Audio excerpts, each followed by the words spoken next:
चलो बच्चों, तो आज हम लोग अकाउंट में सेकंड चैप्टर कंटिन्यू करें जिसका नाम है final account of partnership firm. देखो, इस चैप्टर में जो हम लोग फाइनल एक्सरसाइज के क्वेश्चंस देख रहे थे उसमें आज क्वेश्चन नंबर 17 हमें देखना है। वही आपकी नोटबुक टेक्स्ट बुक साथ में रखो कि जिसमें इस क्वेश्चन में दिया हुआ है कि मनमोहन दो पार्टनर्स हैं जिनके लिए ट्रायल बैलेंस एडजस्टमेंट वो दिया हुआ है और हमें अकाउंट्स तैयार करना है, फाइनल अकाउंट तैयार करना है। तो सबसे पहले तो वही चीज़ क्लियर करते हैं ना कि भाई अकाउंट कौन कौन से तैयार करें। तो भाई पहले कैपिटल और करंट उसमें ऑप्शन आता है, तो कैपिटल और करंट में अगर ऑप्शन देखें तो इसमें कैपिटल अकाउंट भी स्टार्टिंग में दिया हुआ है ट्रायल बैलेंस में, और आखिरी में करंट अकाउंट भी दिया हुआ है। मतलब इसमें दोनों तैयार करने हैं हमें, ठीक है ना, दोनों चीज़ें तैयार करनी है। दूसरा trading account profit and loss, उसमें ऑप्शन देखते हैं क्या ऐसी कोई चीज़ दी गई है क्या इसमें। तो इसमें कोई ट्रेडिंग अकाउंट या प्रॉफिट एंड लॉस ऐसा कुछ भी दिया हुआ नहीं है। मतलब सभी अकाउंट 6 के 6 अकाउंट इसमें तैयार करने हैं। भाई पहले ट्रेडिंग अकाउंट, फिर प्रॉफिट एंड लॉस अकाउंट, फिर profit and loss appropriation, capital account, current account and आखिरी में बैलेंस शीट। सभी चीज़ें तैयार करेंगे ना, तो ये सभी चीज़ आप भी तैयार कर लो तो उसके बाद इसके एडजस्टमेंट शुरू करें हम लोग, ठीक है। तो जिसमें सबसे पहला एडजस्टमेंट अगर हम लोग देखें ना, तो पहला एडजस्टमेंट दिया हुआ है the value of closing stick is 80,000, its market value is 10% मोर। ऐसा दिया हुआ है क्लोजिंग स्टॉक 80,000 का है और मार्केट वैल्यू 10% ज़्यादा है उसमें। तो ये हमने कल भी बताया था कि अगर किसी की वैल्यू ज़्यादा होती है ना, ज़्यादा अगर उसमें वैल्यू आ रही है तो वो वैल्यू काउंट करते नहीं है।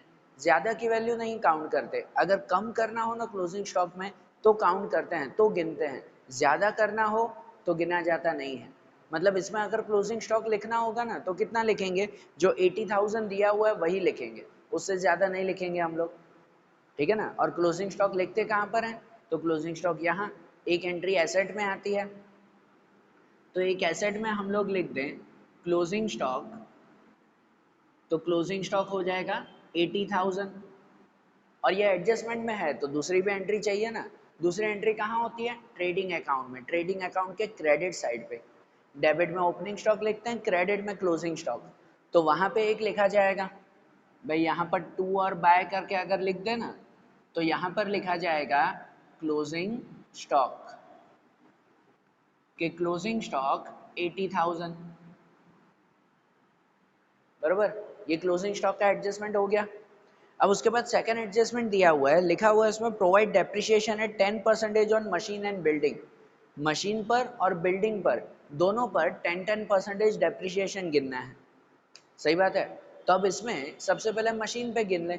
तो ट्रायल बैलेंस में देखो मशीन दी गई है, उसमें दिया हुआ है भाई मशीन, ऑफिस की मशीन है 1,50,000, लेकिन उसके नीचे ही देखो कि परचेस ऑफ ऑफिस मशीन 146 को 40,000। यहाँ पर ऐसा दिया हुआ है कि पहले 150 की मशीन थी और दूसरा 1416 को, मतलब 1 अप्रैल साल के पहले ही दिन को 40,000 की दूसरी भी मशीन खरीदी है कि नहीं। ऐसे दिया हुआ ना, परचेस ऑफ मशीन, दूसरी मशीन भी खरीदी है हमने। तो इसका मतलब टोटल मशीन 1,90,000 की हो गई, ठीक है ना। 150 की मशीन थी और पहली तारीख को ही साल के शुरुआत में ही भाई वो मशीन खरीदी 40,000 की, तो 190 की मशीन हो गई। तो डेप्रिसिएशन इस पूरी मशीन पे गिनेंगे ना, 1,90,000 पे। सही बात है ना। उसे लिखेंगे ऐसे कि भाई मशीन यहीं पे ही एसेट्स में ही लिखा जाता है, तो यहाँ एसेट्स में ही लिखेंगे कि मशीन 1,50,000 है और प्लस उसमें परचेज किया 40,000 परचेज किया, तो टोटल मशीन हो गई 1,90,000 की, 1,90,000 की टोटल मशीन। और अब इस पे डेप्रिसिएशन गिनना है 10%। अब इस पे 10% गिने मतलब 19,000 डेप्रिसिएशन, और इसमें से 19,000 माइनस करें तो टोटल आएगा 1,71,000। कितना डेप्रिसिएशन, मतलब कितना बैलेंस बचेगा, 1,71,000 रुपीज़, बरोबर ना। ये मशीन थी 150 की और दूसरी मशीन खरीदी भी हमने, तो वो प्लस करके फिर डेप्रिसिएशन गिना हमें। ये चीज़ ध्यान देना है। तो सिंपल सा लॉजिक है कि अगर दूसरी मशीन भी खरीदी है तो डेप्रिसिएशन तो टोटल ही लगेगा ना, बराबर। और ये जो टोटल डेप्रिसिएशन हुआ ना 19,000 का, इसकी दूसरी एंट्री कहाँ पर, यहाँ प्रॉफिट एंड लॉस के डेबिट में। प्रॉफिट एंड लॉस में आएगा ना, ये नुकसान है ना डेप्रिसिएशन, तो यहाँ पे लिख देंगे प्रॉफिट एंड लॉस के डेबिट में यहाँ पर टू और बाय करके लिख दें, यहाँ पर डेप्रिशिएशन ऑन मशीनरी, मशीन पे डेप्रिशिएशन कितना, तो 19,000 रुपीज, बरोबर, ये हो गया। अब वैसे ही बिल्डिंग पर भी 10% गिनना है, तो बिल्डिंग देख लो भाई, उसके नीचे बिल्डिंग दी गई है 2,50,000 और उसके साथ में कोई ऐसा नहीं है, बिल्डिंग के साथ में कुछ भी दिया हुआ नहीं है, तो मतलब 2,50,000 उसी पे 10% गिन लेंगे ना सीधा, तो वो बिल्डिंग भी यहीं पे ही लिखे एसेट्स में, ये एसेट्स में लिखें बिल्डिंग 2,50,000 और उसमें से माइनस डेप्रिशिएशन 10% करो, मतलब हो जाता है 25,000, 25,000 तो बाहर बचेगा 2,25,000, ये बैलेंस बचेगा, ठीक है। और ये भी जो 25,000 का डेप्रिशिएशन हुआ बिल्डिंग का, वो बिल्डिंग का डेप्रिशिएशन भी यहीं पे प्रॉफिट एंड लॉस में ही लिखेंगे डेबिट साइड पे, तो वहीं पे ही लिखे हम लोग कि डेप्रिशिएशन ऑन बिल्डिंग, बिल्डिंग का डेप्रिशिएशन कितना हो जाएगा, तो 25,000, 25,000 का डेप्रिशिएशन, बरोबर, समझ आ रही है ना बात, ये हुआ ना क्लियर इसमें, ये सेकंड वाला एडजस्टमेंट क्लियर हो गया। अब उसके बाद थर्ड वाला एडजस्टमेंट है, उसमें दिया हुआ है debtors of 10,000 become insolvent, insolvent मतलब बेड डेब हो गई, पैसे डूब गए हमारे, 10,000 के डेप्टर्स इनसॉल्वेंट हो गए, and 50% amount will be receive as per the instruction of the receiver, लेकिन फिर भी चलो अच्छा है कि 50% मिल गए, मतलब किसी से 10,000 लेने थे, उसने हाथ ऊपर कर दिए कि अब मेरे पास पैसे नहीं है, फिर भी 50% उसमें से निकले, 50,000 ओ सॉरी 10,000 में से 5,000 मिल गए उसमें से, ठीक है, मतलब 5,000 का नुकसान। और उसके बाद है कि प्रोवाइड 5% बेड डेब रिजर्व, फिर बेड डेब रिजर्व भी गिननी है, तो ये बेड डेब रिजर्व किस पे गिनते हैं, डेप्टर्स के ऊपर ना, वो डेप्टर्स पे फॉर्मेट बनाते हैं ना हम लोग, बनाते हैं ना, लेकिन लेकिन यहाँ पे स्पेशल ध्यान दो बेटा, ये थर्ड वाला एडजस्टमेंट में खास ध्यान देना कि कहीं एग्जाम में ये मिस्टेक ना कर दो, ये बहुत बड़ी मिस्टेक हो जाती है।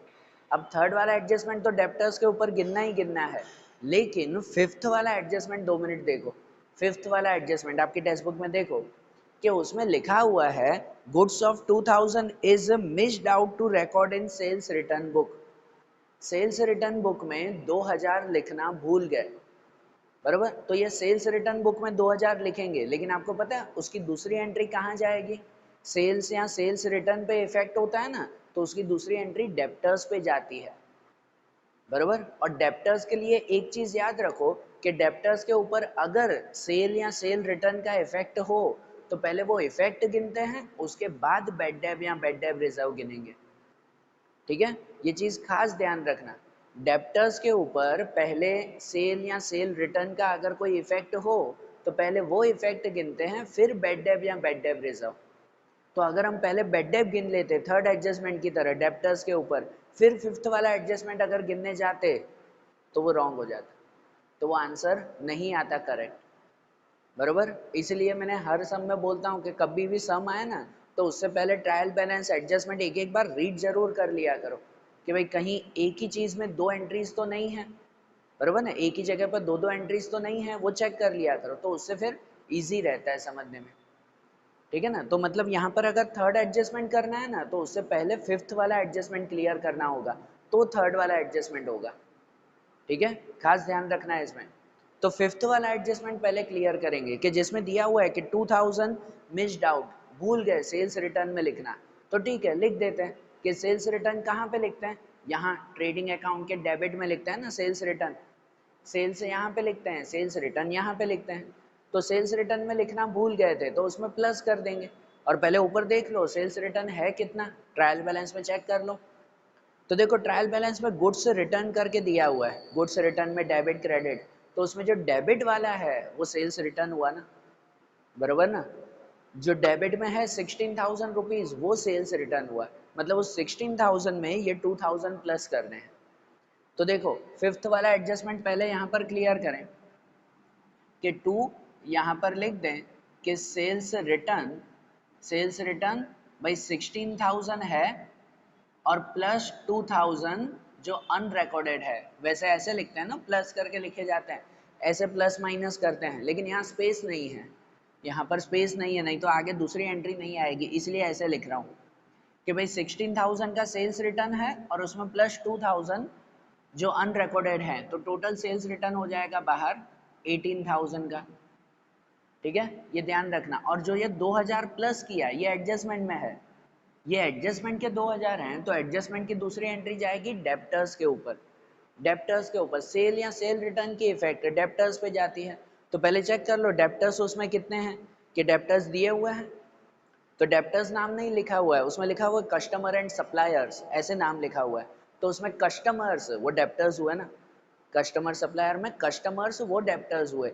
तो कस्टमर्स कहाँ लिखे हुए हैं, डेबिट में, डेबिट में 25,000 रुपीज़। तो उसमें लिखे जाएंगे कि भाई यहाँ पर ये डेप्टर्स 25,000 और उसमें ये सेल रिटर्न है, तो सेल रिटर्न इसमें प्लस होगा कि माइनस होगा। ये रूल मैंने पहले बताया था कि जब सेल की इफेक्ट डेप्टर्स पे करते हैं ना तो सेम साइन करते हैं, सेम। सेल में प्लस करते हैं तो डेप्टर में भी प्लस, सेल में माइनस तो डेप्टर में भी माइनस, सेम साइन होती है। लेकिन अगर सेल रिटर्न हो, सेल रिटर्न हो तो वो साइन बदल जाती है, सेल रिटर्न में साइन बदल जाती है। मतलब अगर सेल रिटर्न में हमने प्लस किया तो डेप्टर्स में वो क्या करेंगे, माइनस करेंगे, बराबर ना। सेल रिटर्न में प्लस तो डेप्टर में माइनस, ये पहले भी बताया था मैंने। तो इसका मतलब सेल रिटर्न में प्लस है तो यहाँ माइनस करेंगे, minus cell return. Cell return कितना, 2,000, तो बाहर बचेगा फिर 23,000 रुपीज़, ये डेप्टर्स बचेंगे। और ये जो डेप्टर्स बचे ना 23,000, अब इसके ऊपर थर्ड वाला एडजस्टमेंट गिनेंगे। अब बेड डेप और बेड डेप रिजर्व, ये याद रखा करो कि डेप्टर्स के ऊपर अगर कोई सेल की इफेक्ट हो तो पहले वो इफेक्ट दे देते हैं, उसके बाद बेड डेप और बेड डेप रिजर्व गिनते हैं। ऐसे कोई भी सम में पहले नहीं था, ये इसी सम में आया है। लेकिन ध्यान देना एक दो एग्जाम्पल्स में भी ऐसा है। तो अगर पहले सेल या सेल रिटर्न की इफेक्ट हो, पहले एडजस्टमेंट रीड कर लिया करो, तो पहले वो इफेक्ट देंगे फिर बेड डेप और बेड डेप रिजर्व गिनेंगे। अब इसमें बेड डेप गिने, क्या करते हैं, तो भाई यहाँ पर जो डेप्टर्स हुए उसमें से माइनस बेड डेप, कि यहाँ पर बेड डेप गिने, बेड डेप कितनी है। अब ये वाला एडजस्टमेंट में भी खास ध्यान देना, एक आध न्यू पॉइंट है समझना। पहले तो बेड डेप लिख लें कि भाई बेड डेप कितनी है। तो देखो नुकसान एक्चुअली 10,000 का हुआ था, लेकिन जैसे तैसे करके उसमें से 5,000 निकाल दिया है हमने। दिया हुआ है ना कि debtor of 10,000 become insolvent and 50% amount will be receive as per the instruction of debtor, कि भाई 50% मिले फिर भी जैसे तैसे समझो निकाले, तो मतलब नुकसान 5,000 का ही हुआ ना, 5,000 का नुकसान हुआ ना।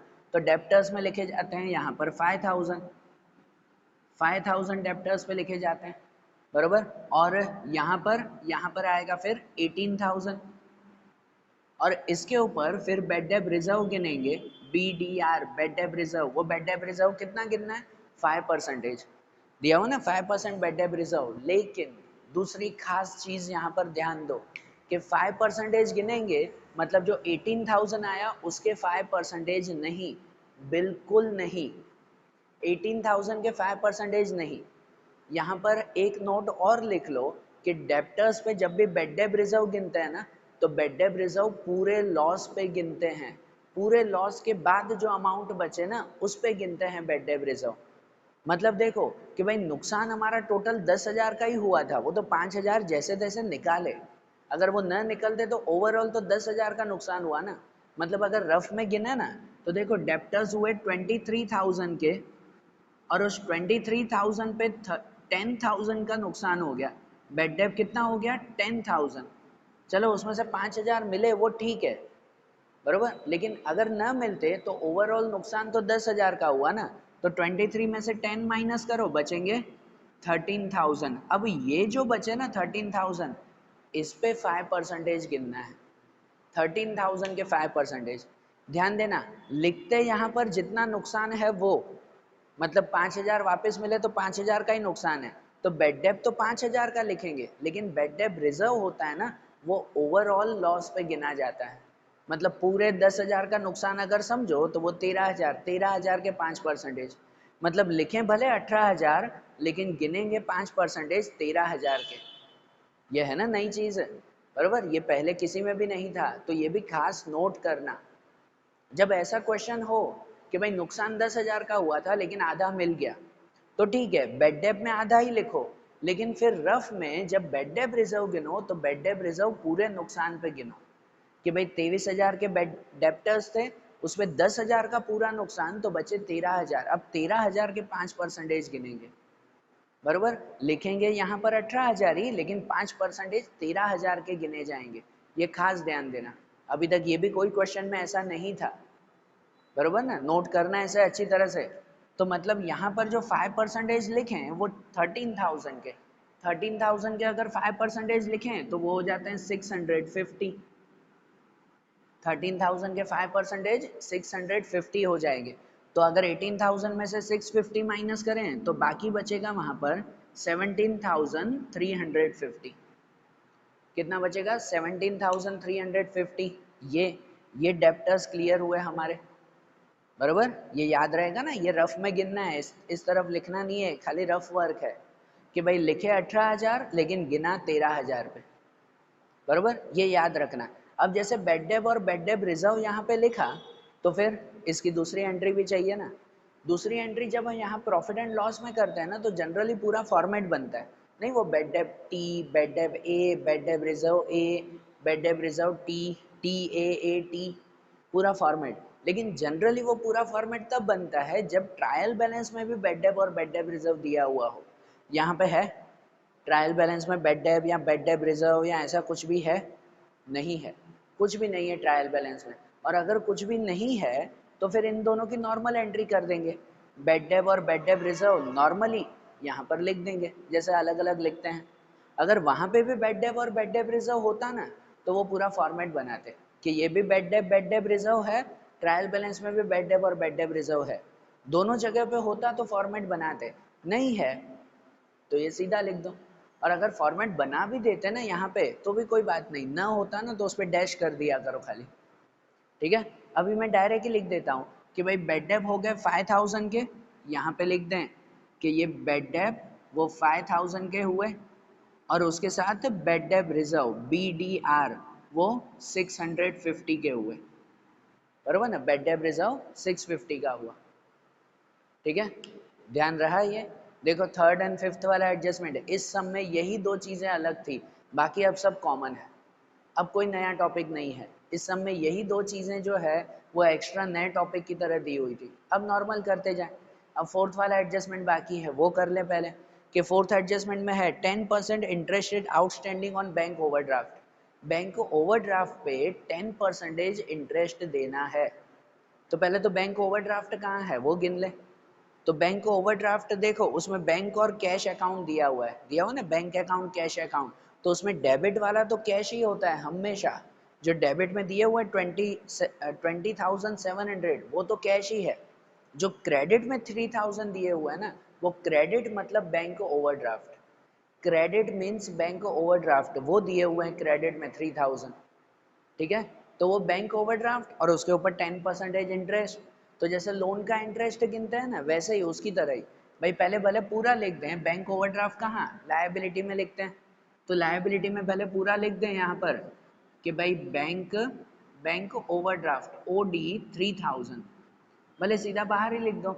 और उसके ऊपर लिखो outstanding interest on bank OD BOD, bank OD outstanding interest on bank overdraft, इसके 10% इंटरेस्ट। 10% मतलब 300 इंटरेस्ट गिन लेंगे उस पर, बरोबर ना, 300 रुपए का इंटरेस्ट। और ये इंटरेस्ट एडजस्टमेंट में है तो इसकी दूसरी एंट्री जाएगी प्रॉफिट एंड लॉस में। नुकसान ही है ना, ओवरड्राफ्ट मतलब उधार लिया था, उसके ऊपर इंटरेस्ट देना पड़ता है, तो ये नुकसान हुआ हमारा। तो इसलिए ओवरड्राफ्ट का इंटरेस्ट दूसरा प्रॉफिट एंड लॉस में लिखेंगे। यहाँ पे लिख दें outstanding interest on bank overdraft BOD, कितना हो जाएगा तो 300, बराबर ना। ये हो गया, क्लियर हो गया। ये फोर्थ वाला एडजस्टमेंट भी क्लियर, सब एडजस्टमेंट क्लियर हो गया। अब क्या करें, तो अब ट्रायल बैलेंस में जो चीज़ें दी गई है वो सब लिखते जाएं एक एक करके। जैसे सबसे पहला उसमें दिया हुआ कैपिटल और ड्राइंग, मनमोहन दोनों का। तो डेबिट वाले दोनों ड्राइंग हैं, क्रेडिट वाले दोनों कैपिटल हैं, तो पहले कैपिटल लिख दें। जो क्रेडिट में दिए हुए हैं ना कैपिटल, कितने 2,80,000 और 2,20,000, ये दोनों जो कैपिटल दिए हुए हैं वो कैपिटल कहाँ लिखते हैं, कैपिटल अकाउंट में। एक ही एंट्री करते हैं ना वो ट्रायल बैलेंस की। तो कैपिटल अकाउंट में यहाँ पर टू और बाय लिख दें, और यहाँ पे लिख दें बैलेंस ब्रॉड फॉरवर्ड। भाई मन में लिख दें 2,80,000 और मोहन में 2,20,000, बराबर। 2,80,000 और 2,20,000 ये मनमोहन दोनों का हो गया। और ड्राइंग्स हैं, डेबिट पे दोनों की ड्राइंग्स है 3,000 और 4,500, बराबर ना। 3,000 एंड 4,500 ये दोनों की ड्राइंग्स हैं। वो ड्राइंग्स कहाँ पे लिखी जाएगी? करंट अकाउंट, करंट अकाउंट के डेबिट में ड्राइंग वहाँ पे ना। कैपिटल में अब कोई दूसरी एंट्री नहीं, सब एंट्री अब करंट में जाएगी। तो यहाँ पे लिख दें, यहाँ पे टू और बाय करके लिख दें, तो उसमें ऊपर एक लाइन छोड़ के लिख दें ड्राइंग्स कि जिसमें मन में 3,000 और मोहन में 4,500, 3,000 एंड 4,500 ये दोनों क्लियर हो गए उसमें। उसके बाद दिया हुआ है परचेस एंड सेल 80,000 और 1,20,000, तो डेबिट वाला परचेस, क्रेडिट वाला सेल, बरोबर ना। तो परचेस सेल कहाँ लिखते हैं? यहीं पे ट्रेडिंग अकाउंट में। डेबिट में परचेस लिख दें, डेबिट साइड पे लिख देते हैं ये परचेस 80,000 और क्रेडिट साइड पे लिख देते हैं सेल्स, सेल्स दिए हुए हैं 1,20,000। ओके, परचेस एंड सेल हो गया ये। उसके बाद एडवर्टाइजमेंट एक्सपेंस 7,000, तो एडवर्टाइजमेंट एक्सपेंस यहाँ पे, एडवर्टाइजमेंट का खर्चा है 7,000 का, वो यहीं पे एडवर्टाइजमेंट एक्सपेंस 7,000, बराबर। उसके बाद दिया हुआ carriage outward 850, carriage outward, carriage outward होना मतलब वो सेल्स एक्सपेंस है, आउटवर्ड यहाँ लिखते हैं प्रॉफिट एंड लॉस में। अगर कैरेज इनवर्ड होता ना तो ट्रेडिंग अकाउंट में लिखते, वो परचेस एक्सपेंस हो जाता, बरोबर ना। ये ध्यान रखना, ये कैरेज आउटवर्ड है तो यहाँ P&L में, अगर कैरेज इनवर्ड हो तो यहाँ ट्रेडिंग में। तो ये कैरेज आउटवर्ड दिया हुआ है 850, तो यहीं पे ही लिखेंगे कि भाई कैरेज आउटवर्ड, कैरियज आउटवर्ड वो कितना 850, बरोबर। उसके बाद दिया हुआ है मशीन ऑफिस के, और उसके बाद परचेस ऑफ मशीन, ये दोनों तो लिख दिए थे ना, मशीन की एंट्री कर दी थी यहाँ पर। उसके बाद बिल्डिंग, बिल्डिंग की एंट्री भी हो गई थी, डेप्रिशिएशन गिन लिया था। बिल्डिंग के बाद है ऑफिस सैलरी, ऑफिस सैलरी 15,000, तो ऑफिस सैलरी यहीं पे ही सैलरी में ही लिखते हैं वो। तो ये ऑफिस सैलरी 15,000, ऑफिस सैलरी 15,000, बरोबर, 15,000 की ऑफिस सैलरी हो गई। उसके बाद दिया हुआ है कस्टमर्स एंड सप्लायर्स 25 एंड 35, तो उसमें कस्टमर्स तो लिख दिए थे ना, कस्टमर मतलब डेप्टर्स, वो तो लिख दिए थे, सप्लायर्स नहीं लिखे थे। जो क्रेडिट में 35,000 है वो लिखना बाकी है ना, भूलना मत उसे। तो सप्लायर मतलब क्रेडिटर्स हुए, ये 35,000 उसे यहाँ पे लिख दें, उसे कैपिटल लायबिलिटी में लिख दें। तो यहाँ पे लिख दें कि क्रेडिटर्स, क्रेडिटर्स कितने, तो 15,000, 15,000 के क्रेडिटर्स हो गए ये, बरोबर, क्रेडिटर क्लियर। उसके बाद है goods return 16,000 and 14,000, goods return जिसमें डेबिट वाला सेल्स रिटर्न हुआ और क्रेडिट वाला परचेस रिटर्न हुआ, sales return and purchase return, तो वो एंट्री कर देना। जिसमें देखो सेल्स रिटर्न यहाँ लिख दिया था 16,000 का, बराबर, और क्रेडिट में जो परचेस रिटर्न है ना 14,000 के, वो 14,000 का परचेस रिटर्न यहाँ लिख देंगे क्रेडिट में, परचेस रिटर्न यही आता है। परचेस डेबिट में तो परचेस रिटर्न क्रेडिट में, तो यहाँ पे लिख दें परचेस रिटर्न, परचेस रिटर्न कितना, तो 14,000, बराबर ना। एक एक एंट्री करते जाएंगे ना उनकी। तो ये परचेस रिटर्न भी हो गया, गुड्स रिटर्न। उसके बाद weight charges, weight charges 450, weight charges trading account में आता है, वेट चार्जेस मतलब वजन किया, ये परचेस एक्सपेंस है हमारे, बराबर ना, ये परचेस एक्सपेंस में गिना जाता है। ध्यान देना वेट चार्जेस वो ट्रेडिंग में ही लिखते हैं, प्रॉफिट एंड लॉस में नहीं, ये चीज़ें याद रखना। तो वेट चार्जेस दिए हुए हैं 450 के, वो यहाँ पे लिख दें, तो यहाँ लिख दें weight charges, weight charges 450 trading account में, ठीक है। उसके बाद वेट चार्जेस के बाद लोन ऑफ मन 10,000, लोन ऑफ मन, मन पार्टनर है, पार्टनर की लोन है 10,000 की, तो लोन की वही 3 एंट्री ना। अगर 10,000 की लोन है तो लोन के ऊपर 6% इंटरेस्ट भी तो देना है, भले कहीं नहीं लिखा हुआ है, लेकिन फिर भी इंटरेस्ट तो देना पड़ेगा ना, क्योंकि पार्टनर की लोन है। कोई भी लोन बिना ब्याज के बिना इंटरेस्ट के मिलती थोड़ी है, बराबर ना। तो ये पार्टनर की लोन पे 6% इंटरेस्ट देना है। लेकिन यहाँ पे ध्यान दो बेटा कि जब भी ऐसा लोन हो, इन्वेस्टमेंट हो, ऐसी कोई चीज़ हो ना, तो थोड़ा ऊपर नीचे देख लिया करो कि देखो जैसे लोन ऑफ मन है तो उसके ही नीचे दिया हुआ है इंटरेस्ट ऑन लोन 400 रुपीज़, दिया भी हुआ है वहाँ पर, दिया हुआ है ना। मतलब अगर लोन ऑफ मन 10,000 का है ना, ऊपर जो लिखा हुआ है 10,000, 10,000 के 6% अगर गिने तो 600 रुपये होते हैं। 6% 600 होते हैं, और उस 600 रुपये में से 400 रुपये का इंटरेस्ट दिया हुआ है। इंटरेस्ट ऑन लोन 400 रुपये दिया हुआ है, तो बाकी देने हैं हमें 200 रुपये, बरोबर ना। ये ध्यान देना, ये हिडन एडजस्टमेंट हो गया, भले नहीं लिखा हुआ है लेकिन फिर भी हिडन एडजस्टमेंट है ये, कि भाई इंटरेस्ट 600 में से 400 दिया हुआ है, 200 बाकी है। तो इसमें लोन की एंट्री करते हैं कि पहले तो लायबिलिटी में पूरी लोन लिख देते हैं, जैसे 3 एंट्री होती है ना लोन की, तो उसमें लायबिलिटी में पूरी लोन लिख देते हैं कि पहले loan of month, loan of month 10,000, 10,000 की ये लोन हुई, और उसके नीचे ही लिखते हैं इंटरेस्ट ऑन लोन। और यहाँ इंटरेस्ट ऑन लोन में जितना बाकी हो वही लिखते हैं, लायबिलिटी साइड पे जो बाकी हो वही लिखते हैं, कि टोटल 600 रुपये का इंटरेस्ट हो रहा है लेकिन 400 दे दिए हैं, तो बाकी 200 रुपये बाकी हैं, यहाँ पे लिखे जाएंगे सिर्फ 200, बराबर ना। ये लोन में कितना लिखा जाएगा, सिर्फ 200 रुपये लिखे जाएंगे इंटरेस्ट ऑन लोन, बराबर। और ये इंटरेस्ट की दूसरी एंट्री प्रॉफिट एंड लॉस में आती है ना, तो प्रॉफिट एंड लॉस में पूरा इंटरेस्ट लिखेंगे 600 रुपये का, ठीक है। यहाँ पर पूरा इंटरेस्ट लिखेंगे, यहाँ पे ऐसे लिखते हैं कि interest on loan, interest on loan, और ब्रैकेट में भाई 400 दिए हुए थे प्लस 200 आउटस्टैंडिंग बाकी है। वैसे तो ऐसे प्लस करके लिखते हैं, भाई स्पेस नहीं है इसलिए मैं ऐसे लिख रहा हूँ कि 400 दिए हुए हैं और 200 बाकी हैं, तो टोटल इंटरेस्ट हो गया 600 रुपये, बराबर ना। ये टोटल इंटरेस्ट होता है, लायबिलिटी में जो बाकी हो वही लिखते हैं, प्रॉफिट एंड लॉस में पूरा बताएंगे 400 दिया हुआ है और 200 बाकी, टोटल 600 रुपये का इंटरेस्ट, ठीक है। याद रहेगा ना ये, ध्यान देना, ये भी हिडन एडजस्टमेंट हो गया, बिना कहे हिडन एडजस्टमेंट है ये लोन के लिए।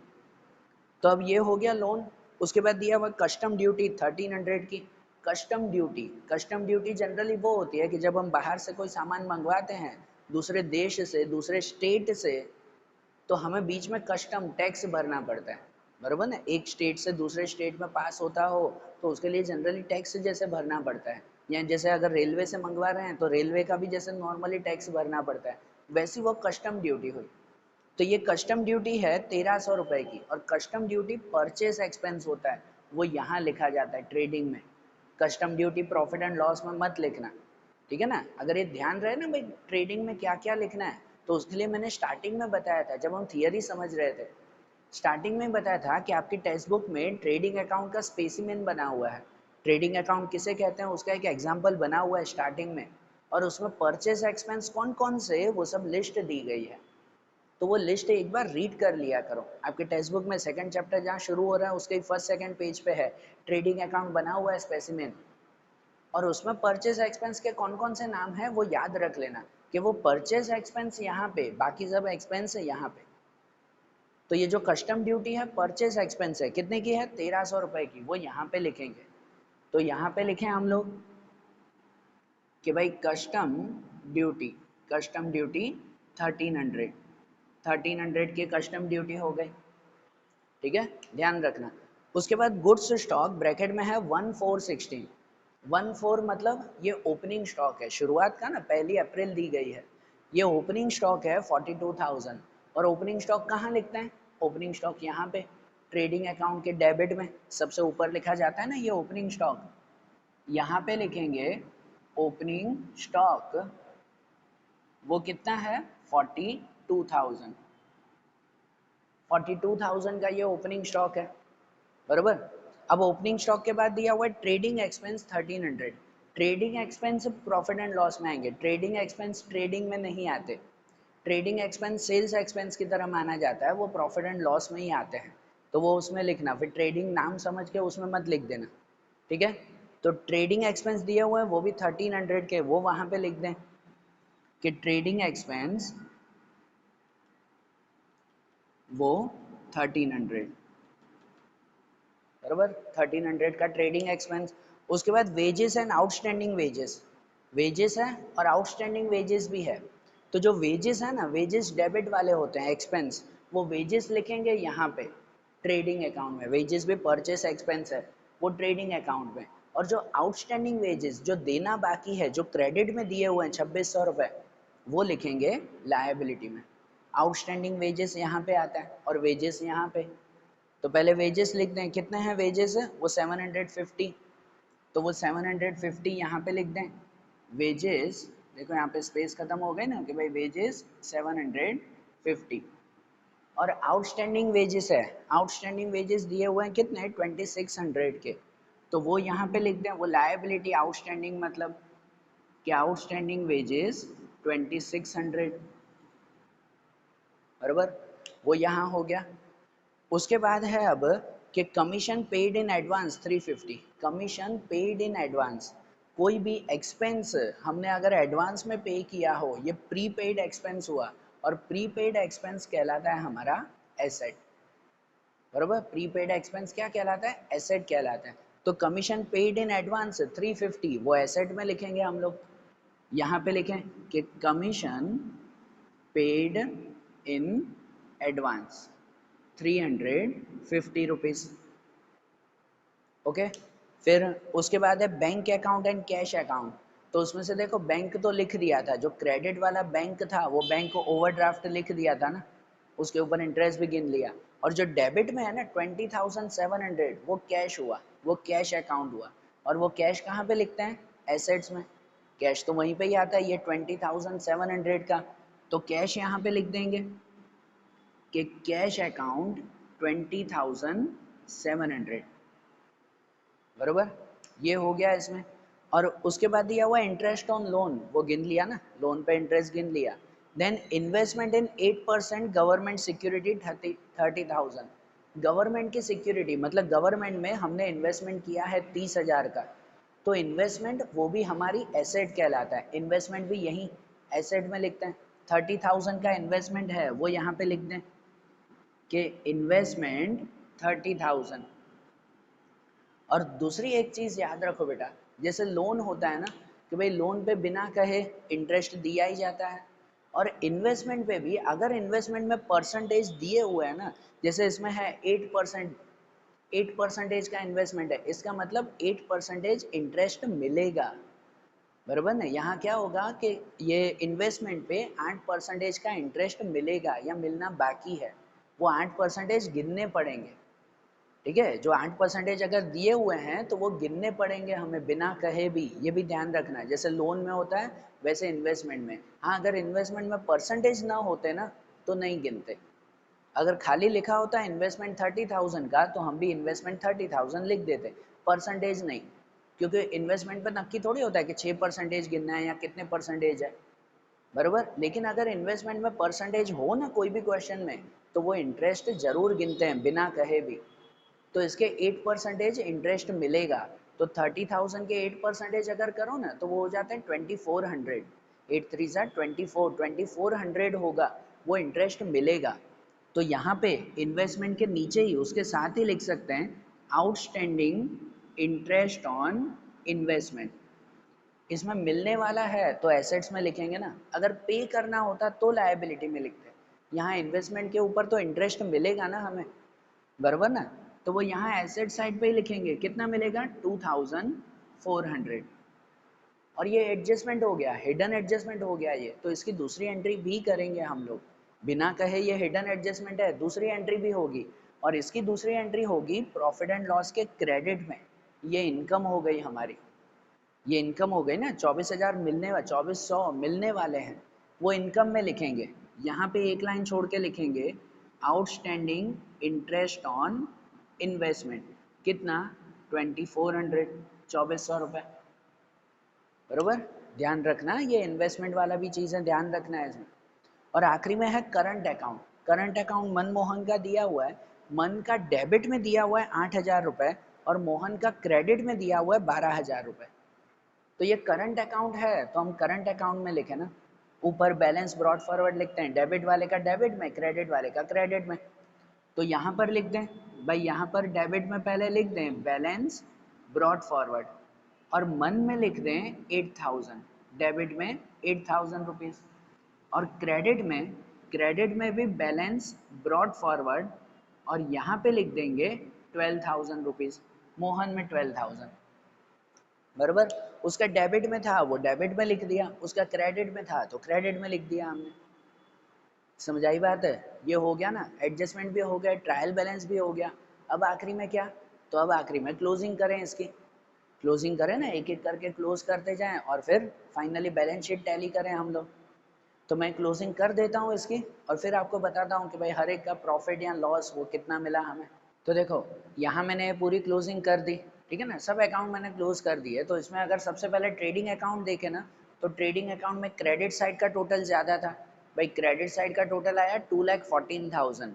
वही टोटल यहाँ पर भी, यहाँ स्पेस नहीं थी तो मैंने टोटल नहीं लिखा, 2,14,000 यहाँ पर नहीं लिखा, और 2,14,000 में से ये सब माइनस करें तो बाकी बचेगा 71,500। ये 71,500 वो ग्रोस प्रॉफिट हुआ हमारा, ठीक है ना, ये हमारा ग्रोस प्रॉफिट कहलाया। तो ये ग्रोस जो प्रॉफिट मिला उसे ट्रांसफर करेंगे प्रॉफिट एंड लॉस में, ये डेबिट में तो उसे ट्रांसफर किया क्रेडिट में, ग्रोस प्रॉफिट 71,500, ठीक है। और इनका अगर टोटल करें ना तो इसमें डेबिट का टोटल ज़्यादा आ रहा है, क्रेडिट में नहीं। ग्रोस प्रॉफिट लिखने के बाद भी डेबिट का टोटल ज़्यादा आ रहा है, मतलब अगर डेबिट साइड का पूरा टोटल करें ना तो वो टोटल आ रहा है 74,700। कितना आ रहा है? 74,700। और वही टोटल यहाँ पर भी 74,700, और उसमें से ये अगर माइनस करें ना तो बाकी बचता है 800, 800 रुपये बचा। वो 800 रुपये कहलाया लॉस, नेट लॉस। ये लॉस हुआ हमारा, बराबर ना, इस साइड का टोटल ज़्यादा था, ये लॉस, और इस लॉस को ट्रांसफ़र करेंगे हम लोग एप्रोप्रिएशन में, उसे एप्रोप्रिएशन में ट्रांसफ़र करें, मतलब यहाँ जो हमने डेबिट में लिखा, क्रेडिट में लिखा है ना, तो उसे ट्रांसफ़र करेंगे डेबिट में। डेबिट साइड पे नेट लॉस 800, अब इसमें और कोई भी इंफॉर्मेशन नहीं थी तो सीधा क्लोज किया भाई, यहाँ पर ये 800, वही टोटल यहाँ पर भी 800, बराबर, ऊपर भी 800 लिखेंगे हम लोग बचा हुआ, और वही हमारा डिविजिबल लॉस होगा, यही 800 हमारा डिविजिबल लॉस। और डिवाइड कैसे करना है, तो डिवाइड के लिए हमारे टेक्स्ट बुक में दिया हुआ है कि उनका प्रॉफिट एंड लॉस रेशियो 1:1 है। 1:1 मतलब कि इक्वल हुआ ना, इक्वल ही हो गया, मतलब जो 800 रुपये का लॉस मिला वो दोनों को बांट देंगे 400 रुपये, ठीक है। ये डिविजिबल लॉस वो 400। और ये लॉस कहाँ ट्रांसफ़र करते हैं? करंट में, कैपिटल में नहीं, उसे ट्रांसफ़र करते हैं करंट में। करंट में यहाँ क्रेडिट में लिखा है हमने तो उसे ट्रांसफ़र करेंगे यहाँ डेबिट में, डेबिट साइड पे लिखेंगे डिविजिबल लॉस, ठीक है। तो डेबिट साइड पे अगर डिविजिबल लॉस लिखे ना तो दोनों को 400 मिल गए। फिर इसको क्लोज करें करंट अकाउंट में, एक एक करके, पहले जो है वो मन को क्लोज करें फिर मोहन को क्लोज करें, एक एक करके क्लोजिंग करें। तो पहले अगर मन का क्लोजिंग किया ना हमने तो उसमें उसमें डेबिट का टोटल ज़्यादा आ रहा था, क्रेडिट साइड पे तो कोई अमाउंट ही नहीं थी। डेबिट का टोटल आया उसका 11,400, वही टोटल यहाँ पर भी 11,400, और कुछ माइनस नहीं था तो वही 11,400 बैलेंस कैरी फॉरवर्ड में आया, ये मन का बैलेंस कैरी फॉरवर्ड। और अगर क्रेडिट में आता है ना बैलेंस कैरी फॉरवर्ड तो उसे ट्रांसफ़र करते हैं हम लोग एसेट्स में। क्रेडिट साइड पे अगर आता है ये बैलेंस कैरी फॉरवर्ड तो वो कहाँ ट्रांसफ़र होता है? एसेट में। एसेट में लिखा करंट अकाउंट, मन में 11,400, बराबर, ध्यान रखना है, इस साइड आया तो वहाँ एसेट में ले जाएंगे। फिर मोहन की क्लोजिंग की ना तो मोहन में इस साइड का टोटल ज़्यादा था, उसमें उल्टा है, इस साइड क्रेडिट में टोटल ज़्यादा था 12,000, वही 12,000 यहाँ पे लिखे, और इस 12,000 में से ऊपर ये दोनों माइनस किए तो बचा 7,100, 7,100 बचा। ये 7,100 उसके आगे लिखा जाएगा बैलेंस कैरी फॉरवर्ड, बराबर ना, ये बैलेंस कैरी फॉरवर्ड इसके आगे लिखा जाएगा। और यहाँ पर डेबिट पे बैलेंस कैरी फॉरवर्ड आया उसे ट्रांसफ़र करेंगे हम लोग लायबिलिटी साइड पे, कैपिटल लायबिलिटी में, मतलब ये मोहन को यहाँ ट्रांसफ़र करेंगे तो यहाँ पे लिखा करंट अकाउंट मोहन 7,100, ठीक है ना। अगर इस साइड आता है तो लायबिलिटी में ट्रांसफ़र करेंगे, यहाँ अगर बैलेंस कैरी फॉरवर्ड है तो उसे एसेट में ट्रांसफ़र करेंगे।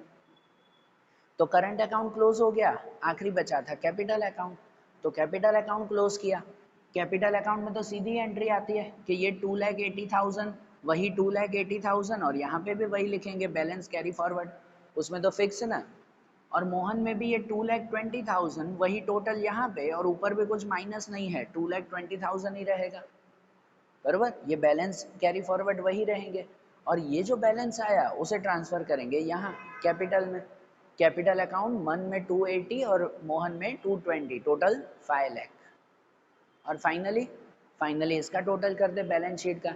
अब बैलेंस शीट का टोटल कर रहे थे ना, मेरी मिस्टेक हुई थी, जहाँ मिस्टेक में ये क्रेडिटर्स थे, क्रेडिटर दिए हुए 35,000 के, मैंने बोला भी 35 ही था, लेकिन उतावल में 15 ही लिख दिए थे, है ना। यहाँ 35 की जगह मैंने पहले 15 लिखे थे, वो मैंने कट करके फिर 35 कर दिया, ठीक है। तो यहाँ एक मिस्टेक हुई थी मेरी। फिर इसका टोटल करें तो दोनों साइड का टोटल इक्वल आना चाहिए, वो इक्वल आया 5,58,200। कितना आया? 5,58,200, और दोनों का टोटल इक्वल आया, मतलब हमारा सम करेक्ट है, बरोबर। आ रही बात समझ में? तो देखो आज जैसे ये सम देखा ना, अच्छी तरह से देख लेना, इसमें जो डेप्टर्स वाला एडजस्टमेंट था, वो एक्स्ट्रा नया एडजस्टमेंट आया आपका, वो अच्छी तरह से समझ लेना। फिर जो इसके आखिरी के कुछ सम्स बाकी हैं वो अब हम लोग नेक्स्ट वीडियोस में देखेंगे। Okay, thank you.